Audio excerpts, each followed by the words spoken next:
Hello everybody, Assalamu alaikum. As you know that nowadays we are studying Islamic studies. So our today's topic is Prophet Muhammad sallallahu alaihi wasallam as a diplomat. Diplomat को आप ambassador भी कहते हैं या बाज़ term Urdu में सफ़ीर भी कहा जाता है सफ़ीर।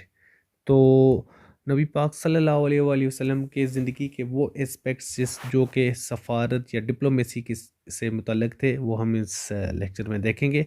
इसमें हम मज़ीद देखेंगे व्हाट इज़ डिप्लोमेसी इन इस्लाम। ठीक है, डिप्लोमेसी सबसे पहले होती क्या है और इस्लाम में डिप्लोमेसी कैसी है। ठीक है, उसके बाद डिप्लोमेसी इन मॉडर्न वर्ल्ड और आज की दुनिया में डिप्लोमेसी कैसे हो रही है और एक कंपैरिजन भी देखेंगे diplomacy before Islam, diplomacy in Islam and diplomacy in today's world.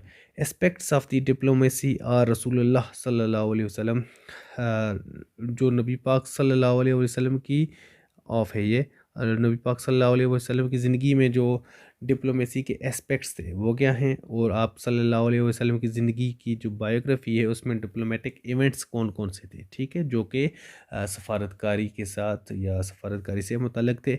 और नॉर्म्स ऑफ डिप्लोमेसी देखेंगे जो लीगल या मॉडर्न नॉर्म्स है वो क्या हैं, और इस्लाम ने कौन कौन से नॉर्म्स बताए हैं, नॉर्म स्टेब्लिश्ड बाय मोहम्मद सल्लल्लाहु अलैहि वसल्लम। तो देखते हैं सीरा एज डिप्लोमेट हमारा टाइटल है इस लेक्चर का। और डिप्लोमेसी है क्या? It is a skill in handling affairs without arousing hostility. मेरियम Webster की ये डेफिनेशन है कि विदाउट हॉस्टिलिटी के आप अगर किसी मसले का कोई हल निकाल लें तो वो क्या होती है डिप्लोमेसी। डिप्लोमेसी बातचीत के ज़रिए आमने सामने बैठकर कोई भी लीगल रास्ता, पुरअमन रास्ता। ठीक है, कुरान पाक में अल्लाह ताला फरमाते हैं if the incline to peace you should also incline to it. सूरह अनफाल में नबी पाक अल्लाह ताला की ज़ात कहती है कि अगर वो अमन के लिए आगे बढ़ें तो तुम लोगों को भी अमन की तरफ बढ़ जाना चाहिए। ठीक है, इट मीन्स कुरान भी हमें अमन व अमान और डिप्लोमेसी सिखाता है। Prophet Muhammad sallallahu alaihi wasallam might have come to the Arabs of the 7th century, but his diplomacy was indeed modern in all its aspect। ये बात तो बिल्कुल ऐसी है कि नबी पाक सल्लल्लाहु अलैहि वसल्लम आज की दुनिया में भी डिप्लोमेसी में उनकी जो सिखाई हुई नॉर्म्स हैं वो एज अ गाइडलाइन काम कर रही हैं। इनको जो मेन मेजर एस्पेक्ट्स क्या थे, it's focus on peace building. आपका जो हमेशा से फोकस रहा है पीस बिल्डिंग पे था, विनिंग अलाइज, अपने साथ अलाइज मिलाना, ज़्यादा से ज़्यादा साथी जोड़ना, और इनकरेजिंग कोलेब्रेशन। ठीक है, मिलकर मसाइल का हल निकालना आप सल्लल्लाहु अलैहि वसल्लम की डिप्लोमेसी के बेसिक रूल्स में से था। और कॉन्टेक्स्ट देखते हैं जी डिप्लोमेसी का, एक comparison before Islam, in Islam and in today's world. इस्लाम से पहले कोई जंग के कोई कवानीन नहीं थे, मींस डिप्लोमेसी का तो नाम ही नहीं था, तो कोई भी किसी पर भी किसी भी वजह से हमला कर सकता था। और इस्लाम ने क्या दिया, war is regulated by strict Islamic rules, जो कि इस्लाम ने वार को एक रूल्स के ढांचे में ढाल दिया। मींस वार इस वर्ड इसलिए यूज़ हो रही है क्योंकि तजाद होता था, तजाद का हल क्या होता है बातचीत से, बातचीत को क्या कहा जाता है डिप्लोमेसी। जब डिप्लोमेसी नहीं होगी तो फिर डायरेक्ट वार ही होगी। और in today's world war is regulated bye international law. आज की दुनिया में इंटरनेशनल लॉज दिए गए हैं कि हर मसाइल का आपके स्पाइस पकड़े जाएं, आपकी एयर स्पेस की वायलेशन हो जाए या कोई भी हो तो उसके लिए कुछ इंटरनेशनल लॉज दिए गए हैं जिसके मुताबिक मसाइल का हल निकाला जा सकता है। ठीक है, और इस्लाम से पहले नो परफॉर्मेंस ऑफ पीस। ठीक है, पीस तो बहुत कम होता था, peace is stressed and sought. इस्लाम ने क्या किया, इस्लाम के आने के बाद ही जो अमन अमान की जो सूरत हाल थी उसको कंट्रोल करने के लिए कोशिशें की गई। और today's world peace is assume. आज की दुनिया में भी जो अमन है उसे पसंद किया जाता है या उसको चाहा जाता है। इस्लाम से पहले क्या था, no collective security. Collective security का तो कोई नाम ही नहीं था। ठीक है, कोई भी कबीला किसी के साथ किसी भी वजह से या बेवजह भी लड़ाई स्टार्ट कर लेता था। और इस्लाम ने क्या दिया, collective security of all human. नबी पाक सल्लल्लाहु अलैहि वसल्लम ने मिसाक मदीना जैसा कानून दिया जिसमें तमाम शहरी बराबर के शहरी थे और तमाम महफूज थे। और आज की दुनिया में structure of United nation security council और नेटो का स्ट्रक्चर है। नेटो एक फ़ौजी आपको पता है ग्रुप है, मिलिट्री अलायंस है अमेरिका और उसके इत्तेहादी ममालिक का। और यूनाइटेड नेशन सिक्योरिटी कौंसिल जो है उस एक बड़े फोरम से मिल मिलाकर दुनिया का अमन को सॉर्ट आउट किया जाता है। और बिफोर इस्लाम लिटिल कोलेब्रेशन थी, और इस्लाम ने क्या दिया, a high degree of collaboration. और in today's world UN and other forums were collaboration. ठीक है, इस्लाम से पहले क्या था, रियल पॉलिटिक। ठीक है, real politic was common place. Real politic क्या होता है कि पावर ऑफ फोर्स, फोर्स, ठीक है, force, might is right, might is right, जिसकी जो मर्ज़ी वो किसी पर हमला कर ले, या किसी के पास अगर इक़्तिदार है या ज़ोर है या पावर है तो वो दूसरे का राइट भी स्नप कर सकता था। ठीक है, और इस्लाम ने क्या दिया, realpolitik was abhorred and forbidden. इस्लाम ने कुछ कवानीन सिखाए, ये नहीं है कि माइट इज़ राइट, आपके पास पावर है तो क्या आप दूसरे पे कब्जा कर लोगे, no. In today's world realpolitik is present but frowned upon. आज की दुनिया में भी रियल पॉलिटिक मौजूद है, लेकिन इसे पसंद ज़्यादा नहीं किया जाता, कैसे, इंटरनेशनल लॉ की नज़र में। ठीक है, वैसे तो प्रैक्टिकली तो आप देखा जाए तो दुनिया में पावर पॉलिटिक्स ही की जाती है। Aspects of diplomacy of Rasulullah sallallahu alaihi wasallam: enormous focus on foreign policy, policy. Prophet Muhammad sallallahu alaihi wasallam always focused on reaching out to other countries. उन्होंने हमेशा कोशिश की कि बाहर के ममालिक के साथ एक ताल्लुक़ कायम किया जाए। आमुल वफूद, entire year reserved for reaching out to other countries है, जो 9th हिजरी का जो ईयर था वो पूरा साल खतूत भेजे गए। ये आगे हम डिटेल भी देखेंगे। बाकी ममालिक को बाकी ममालिक के बादशाहों को खतूत भेजे गए अमन के लिए, इत्तेहाद के लिए, अलाइंसेस के लिए, इस्लाम के लिए। ठीक है, और इन मक्की लाइफ, मक्की ज़िंदगी में ही send Muslim to Habasha to migrate and to reach out. ठीक है, देखें जब मक्का की ज़िंदगी थी तो तब मुसलमान ज़ाहिर बात है महकूम थे, और मक्का में ज़िंदगी गुजारना काफ़ी मुश्किल कर दी थी कफ़ार मक्का ने, जिसकी वजह से नबी पाक सल्लल्लाहु अलैहि वसल्लम ने मुसलमानों को हबशा हिजरत करने का कहा। मीन्स इसका एक मकसद क्या है, इसका मतलब ये है कि एक आपकी सोच ऐसी थी नबी पाक सल्लल्लाहु अलैहि वसल्लम की कि आप उस इलाके से निकल कर भी लोगों से इन टच रहना चाहते थे, या दुनिया को एक्सप्लोर करना चाहते थे, या डिप्लोमेटिक एक अप्रोच रखते थे। ठीक है, फिर डायलॉग ओवर कॉन्फ्लिक्ट, आपका जो एस्पेक्ट थे कि हमेशा से diplomacy is preferred over war, के बातचीत से मसाइल का हल निकालो।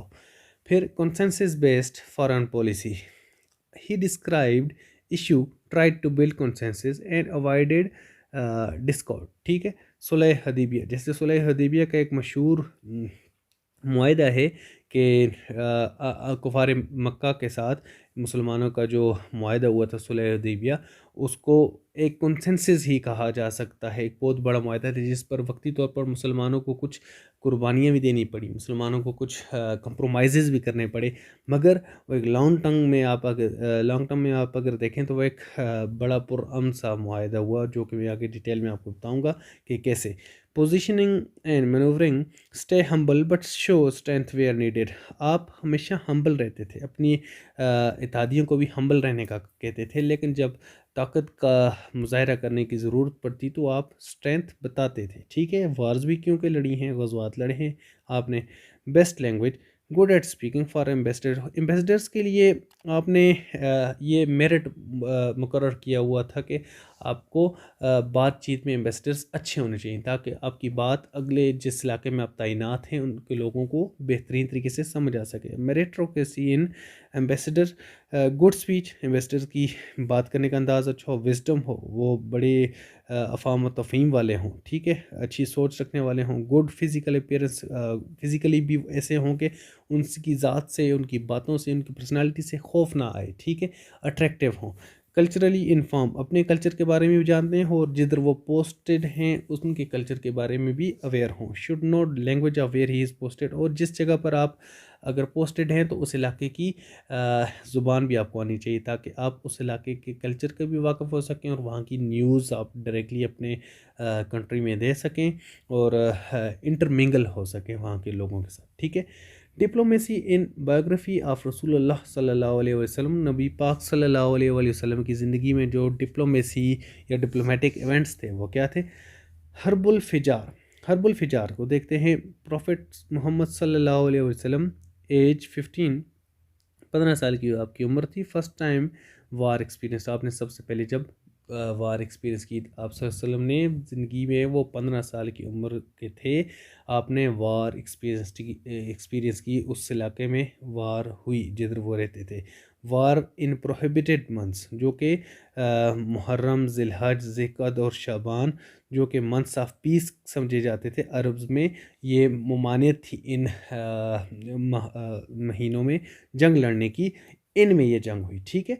Arabs did not fight in these one because of continuous war in these months as well. जारी बात है, इतनी लंबी जंग चल रही थी, ये काफ़ी लंबी जंग चली थी। जब इतनी लंबी जंग चल रही थी तो इन 4 महीनों में जब अरब्स जंग नहीं लड़ते थे, उन महीनों में भी, या जंग लड़ना बुरा समझा जाता, उन महीनों में भी ये जंग जारी रही। हर्बुल फिजार का मतलब है रॉन्ग वार, ठीक है, ब्लास्फेमस वार भी आप इसे कह सकते हैं।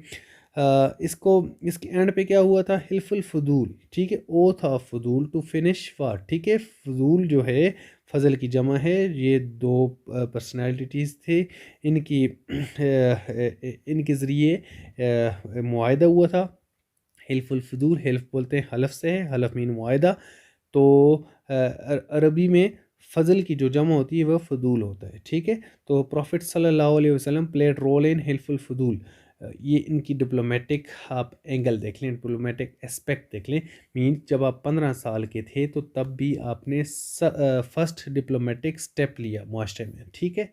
हर्बुल फिजार में आप ज़िंदगी को ऐसे स्टार्ट करेंगे उनकी, अगर कोई आपसे बायोग्राफी पूछे, डिप्लोमेटिक बायोग्राफी। तो इमिग्रेशन टू एबेसिनिया, एबेसिनिया को उर्दू में हबशा कहा जाता है। किंग नेगस था वहाँ का बादशाह, जिसे उर्दू में नजाशी कहा जाता है, आपने सुना होगा बहुत दफ़ा ये नाम। प्रॉफिट मोहम्मद सल्लल्लाहु अलैहि वसल्लम right diplomacy to send Muslims to right place. King Negus, आप सल्लल्लाहु अलैहि वसल्लम की जो बेहतरीन डिप्लोमेसी थी, आपने अपने लोगों को नजाशी के जो हुक्मरानी थी, उसकी जो सल्तनत थी, उसकी तरफ लोगों को भेजा, जो कि आगे से काइंड किंग निकला। उसके लिए आपने उसको कन्विंस करने के लिए हज़रत जाफ़र अबी तालिब, जो हज़रत अली रज़ी अल्लाह तआला अन्हु के भाई थे, उनको भेजा, ठीक है। इमिग्रेंट्स का लीडर बनाकर, जो महाजरीन जा रहे थे, उनको लीडर किसको बनाया, हज़रत जाफ़र अबी तालिब रज़ी अल्लाह तआला अन्हु को, कि आप जाएं और वहाँ के बादशाह को कन्विंस करें।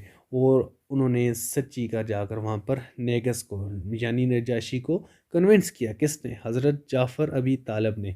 अब ये देखें, नबी पाक सल्लल्लाहु अलैहि वसल्लम की दूरअंदेशी, आपने एक राइट प्लेस का इंतखाब किया, फिर राइट पर्सन का इंतखाब किया कि आप जाएं, आप वहाँ जाकर उसे कन्विंस करें कि आप हमारे लोगों को रहने दें। और उसको, उनकी स्पीच ऐसी थी कि जिसकी वजह से बड़ी कामयाबी हासिल हुई और उसने मुसलमानों को अपने मुमलिकत में रहने दिया। ये नबी पाक सल्लल्लाहु अलैहि वसल्लम की दूरअंदेशी है जी, ठीक है। विज़िट टू ताइफ, ताइफ का जो मशहूर विज़िट है, shows is consistency and bravery, consistency और ब्रेवरी शो करता है इन डिप्लोमेसी के।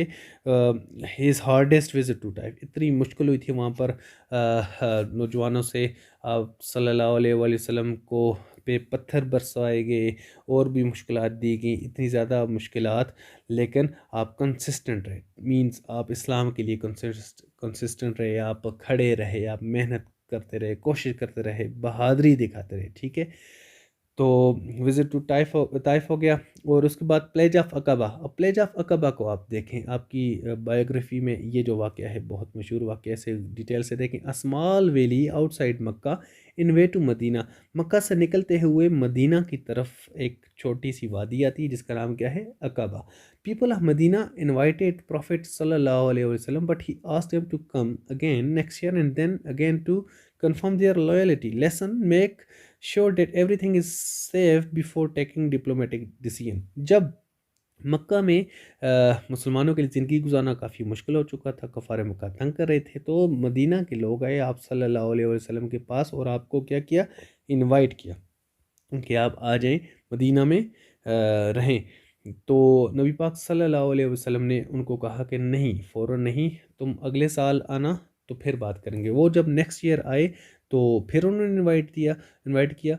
तो अगले साल फिर उन्होंने कहा कि नहीं, तुम अगले साल दोबारा आना, अपने बड़ों को लेकर आना, ठीक है। वो फिर अपने इलाके के बड़ों को, मुक़्तदर हलकों को लेकर आए, फिर उन्होंने इनविटेशन दिया।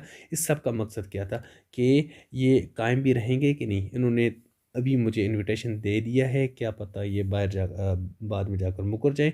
तो लिहाजा आप सल्लल्लाहु अलैहि वसल्लम ने वेट किया कि ये दोबारा आएँ और मैं कंफर्म कर लूँ कि ये कंसिस्टेंट हैं या नहीं, ठीक है। तो डिप्लोमेटिक डिसीजन, सारी बात अपनी ज़ात के लिए तो वो डिसीजन नहीं ले रहे थे अकेले, वो तो पूरी उम्मत को लेकर चलना था। तो डिप्लोमेटिक डिसीजन लेने से पहले आप सल्लल्लाहु अलैहि वसल्लम ने इतना लंबा सोचा और बड़ा गौर फिक्र करके फ़ैसला किया।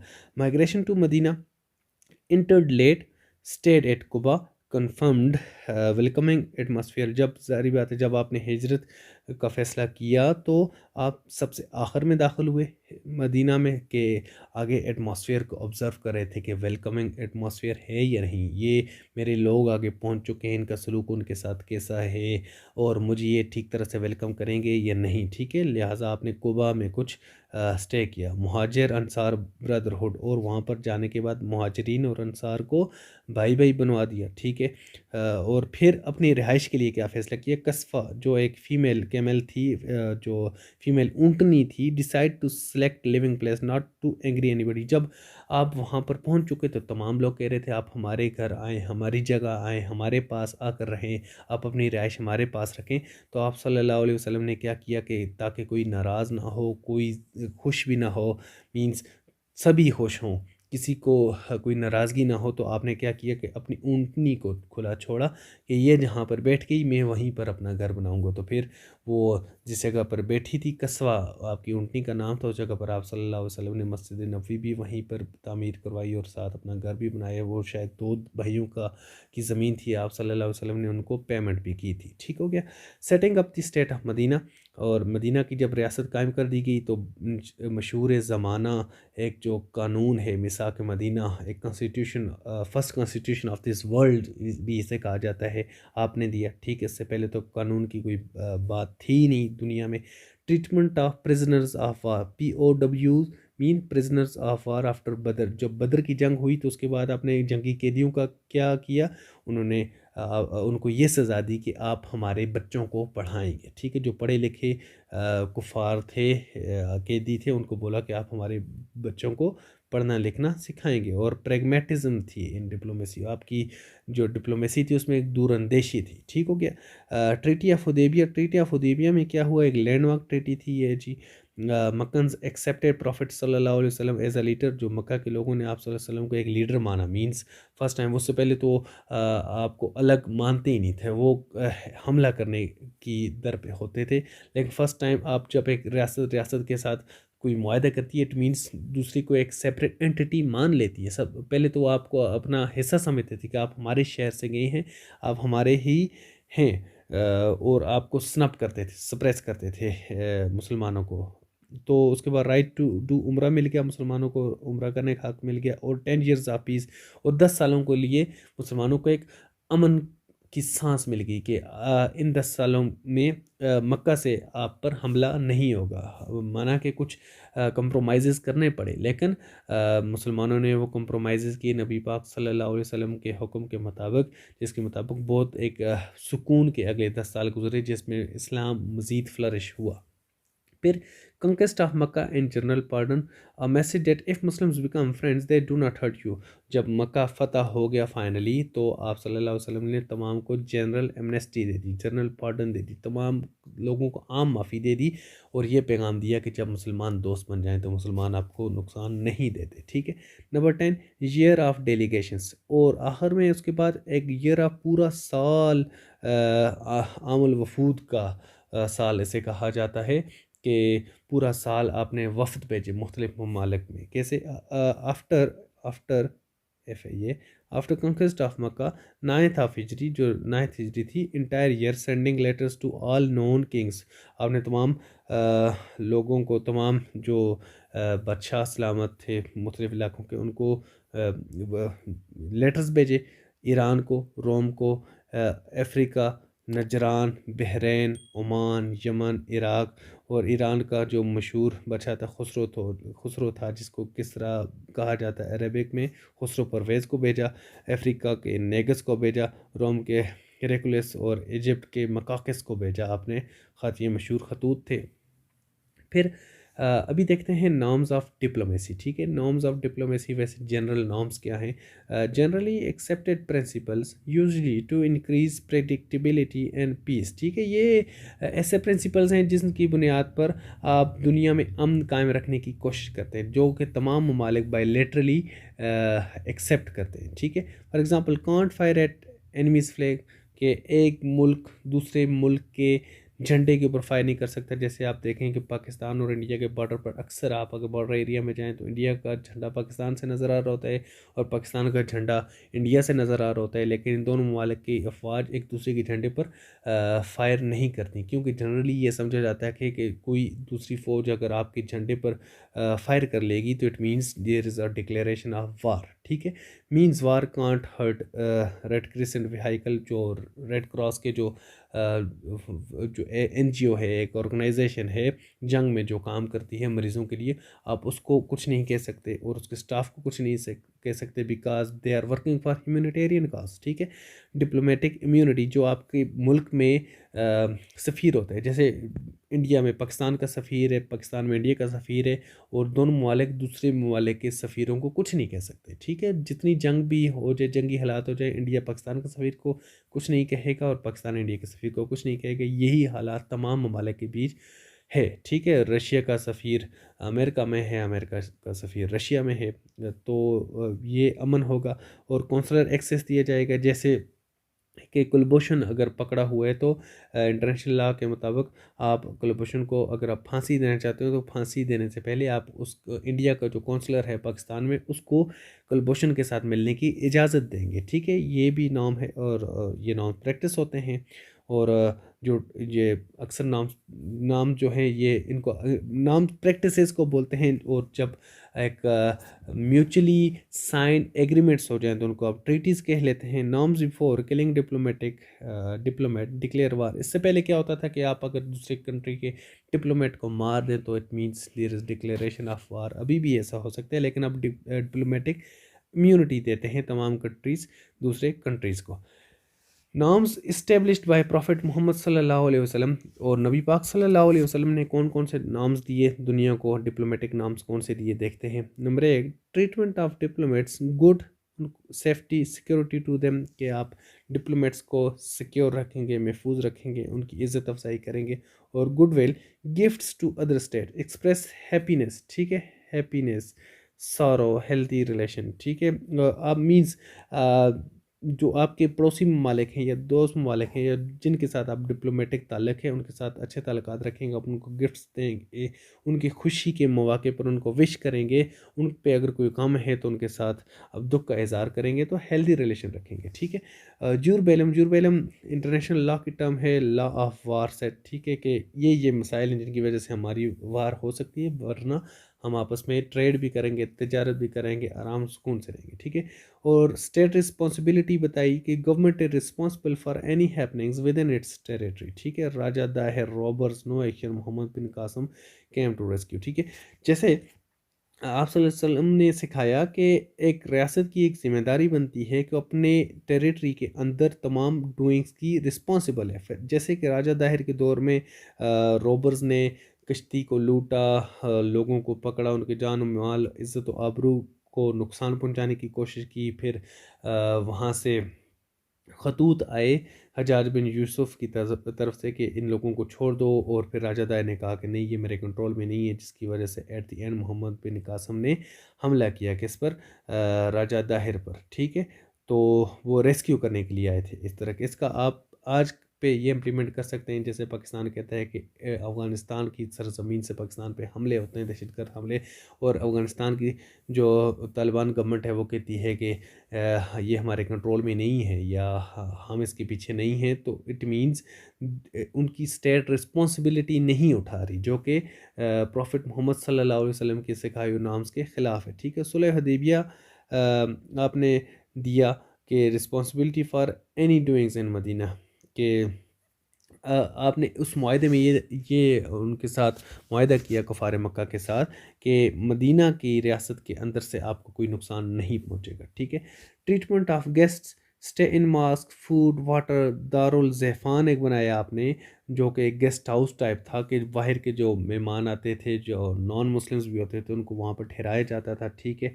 और sharing of gifts for goodwill, permissibility of worship to people passengers even to Christians to worship in मस्जिद नबी। आपने इवन जो ईसाई थे उनको मस्जिद नबी में अपनी इबादत करने की इजाज़त दी कि आप अपनी इबादत कर सकते हैं, आपकी इबादत गाह हमारे कंट्री में तो नहीं है या हमारी रियासत में तो नहीं है, लिहाजा आप हमारी मस्जिद में अपनी इबादत करें, ठीक है।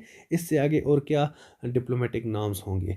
और पेक्टा संट सर्वेंडा, ये भी इंटरनेशनल आइला की एक टर्मिनोलॉजी है, इसका मतलब है पैक्ट्स मस्ट बी केप्ट, ठीक है। ट्रीटी ऑफ हुदैबिया जैसे इंतहाई सख्त मुआहदा था जो कि मुसलमानों को वक्ती तौर पर बहुत सख्तियाँ झेलनी पड़ी उसकी वजह से, लेकिन आप सल्लल्लाहु अलैहि वसल्लम ने यह सिखाया कि एक दफ़ा मुआहदा हो जाए तो उसके साथ खड़े हो, उसे पूरा करो, हर सूरत उसकी खिलाफ वर्जी मुसलमान नहीं कर सकते।